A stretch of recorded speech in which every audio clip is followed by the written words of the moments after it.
Hey everyone, back again now with another version of the classical Dirt script. This one should be a lot easier to use and just work a lot better overall. So we're going to get right into it. Um, so today I'm going to use the Tyler County Speedway that I've already published out for free as kind of the test bed here. And so first things first, we need to get the system set up. So we're just going to take the Dirt script and copy it from the block here, and then we're going to put that script in all the tires. You don't need to do anything inside of that script, just leave the script alone, just put it in the tires, set it, and forget it. After that, we're going to take our Dirt settings, and we're going to copy that and bring it over to server script service. And then after that, you no longer need this. We can remove all the things out of it if you want to just keep the block hanging around, or you can just get rid of the block fully. Totally up to you. And then after this, we can now get into setting this up.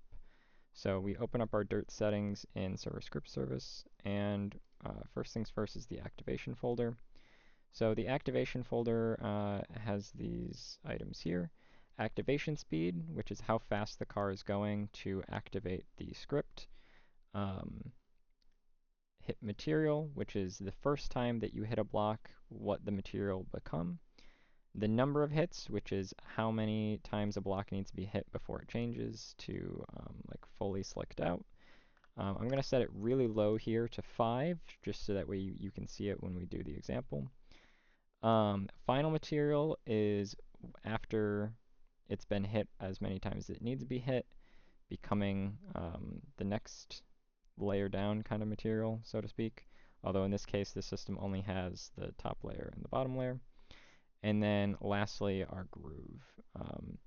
If your track has a groove, which is an additional layer underneath, you'll turn this on. If you don't have a groove, just leave this off. In this case, for Tyler County, we do have a groove, so we're going to turn it on.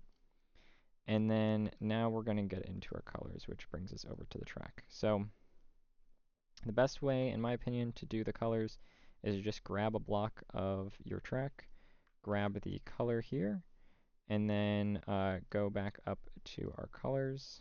And then I like to toss it in both of the end color and the start color value. And then we're going to go to our end color here, and we're going to bring it down so it desaturates, and then also bring it down again to darken it. And I think that's usually the best way to get two colors. And now I'm going to actually copy the color because I also want to bring it over for our groove. So this track has a groove, which is a layer underneath. And our final layer was set to concrete, so we're going to go ahead and pick concrete out. And then we're also going to put our groove color in, which is this color here. And then the last thing we want to do to get our groove set up, if you have a groove, is set the friction to what we want it to be. So in my case, I'm going to make it 0.1. And what a groove is exactly is it's just another layer that's below our dirt layer. So in this case, you can see it's just slightly below. The old system had this, so any track that used the old system, you'll be able to use the groove functionality with the new system. And then while we were speaking about frictions, there's a frictions tab here. So our start friction is what you start at, and our end friction is what you end at. You want to then lastly make sure that your dirt layer is set up correctly. So we're going to select all of our dirt layer blocks here. And so we want to make sure that it's the same color as what we put in the starter color, which it was because we grabbed it from the block. Make sure the friction is the same amount as what the starter friction is supposed to be, which it is.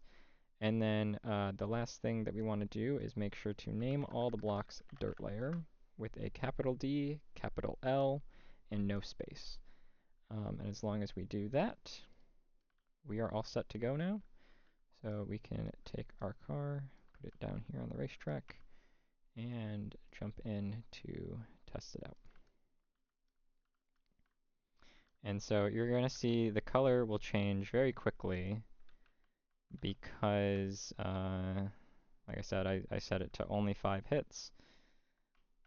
So like on the second hit here, you should expect to see a pretty decent change.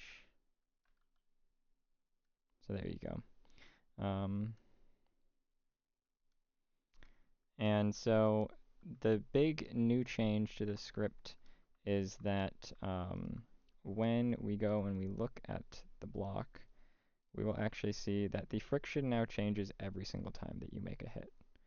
And so this should make your tracks a bit more dynamic more quickly. So instead of waiting until that layer drops, you're going to see that change in that friction right away, and the track will start to slick off very quickly. So that's the big new change for the 2026 edition. Should be much easier to color match the colors that you want, and then also this new having the friction change automatically. So hope everyone enjoys, and hope that we have some better dirt racing on Roblox.